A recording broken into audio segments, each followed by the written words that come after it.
The government of the District of Columbia, under the leadership sitting in front of us today, has become a poster child for DEI and gender madness.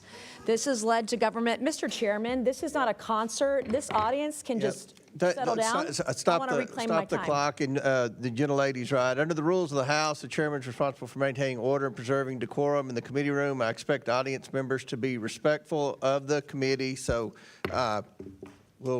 I'd like to reclaim my time, too, You Mr. reclaim Chairman. it, absolutely. Ms. This has Mace. led to government-sanctioned racial discrimination and the erasure of women.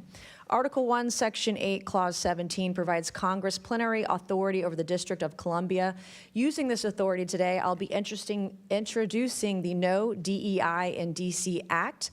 This bill will rip the DEI and gender bender nonsense out of the D.C. government root and branch, and restore common sense and equal treatment under the law. As the individuals charged with writing D.C. laws, signing D.C. laws, and enforcing D.C.'s laws, we have some questions for you on the meanings of some of the curious terms we have found in the D.C. Code. My first question for Mayor Bowser, it's yes or no. The D.C. Code makes numerous references to, quote, structural or institutional racism. Do you believe the D.C. government is structurally or institutionally racist? Yes or no? Yes or no? Is D.C. government racist, institutionally racist? Yes or no?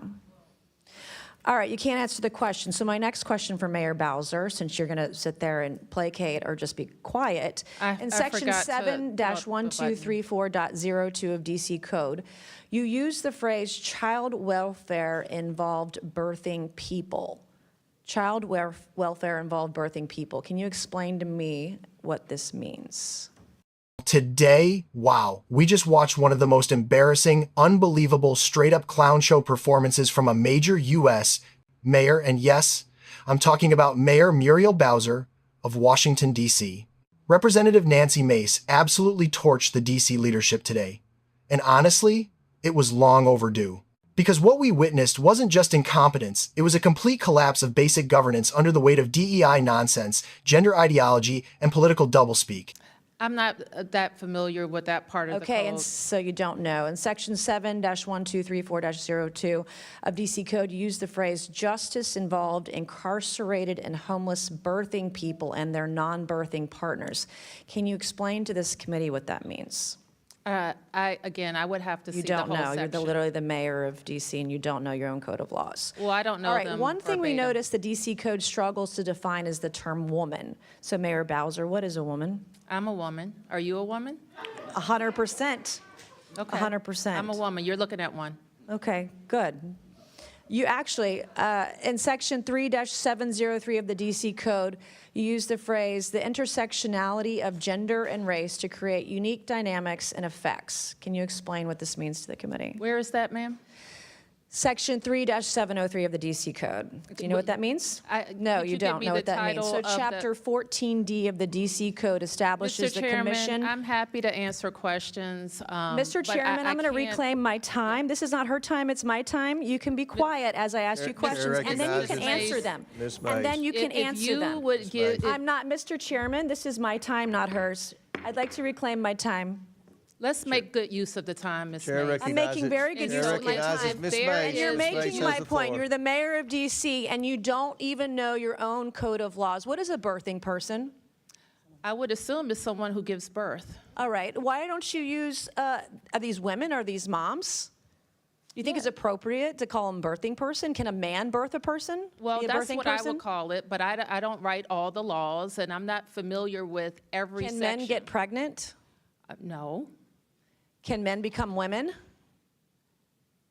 Can a man become a woman? Yeah. Can a If- man if become a you're- woman? Miss Yes Mace, or no? Can a man become a woman? Yes or no? Miss Mace, I'm not here Okay, to my talk next about question, that. Chapter 14D of the D.C. Code establishes the Commission on Reparations and a reparations fund to provide eligible African Americans monetary reparations or other forms of redress. Is it the position of D.C. government benefits should be provided to individuals on the basis of race? I believe that the legislation requires a study. Okay, I'm asking you, is it the position of the D.C. government that government benefits should be provided on the basis of race? If you're is the referring to question. that legislation, I believe it requires a study. Okay, I'm asking you a question. Do you believe that government benefits should be given out on the basis of race?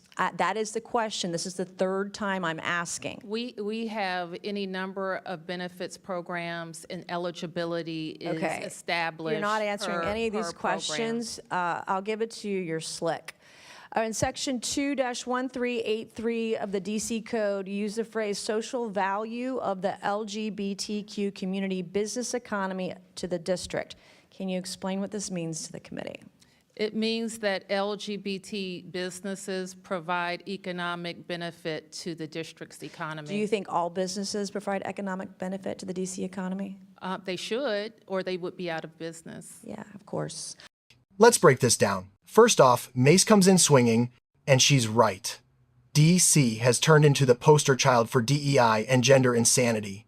And when she asked Bowser if the DC government is institutionally racist, Bowser couldn't even say yes or no. Imagine being the mayor and freezing on the most basic question imaginable. If you can't answer that, what can you answer? Then it gets even worse. Mace starts reading terms straight out of the D.C. Code official government language like child welfare involved birthing people and justice involved homeless birthing people and their non-birthing partners. And Bowser's response? I'm not familiar with that. Excuse me? You are the mayor of DC.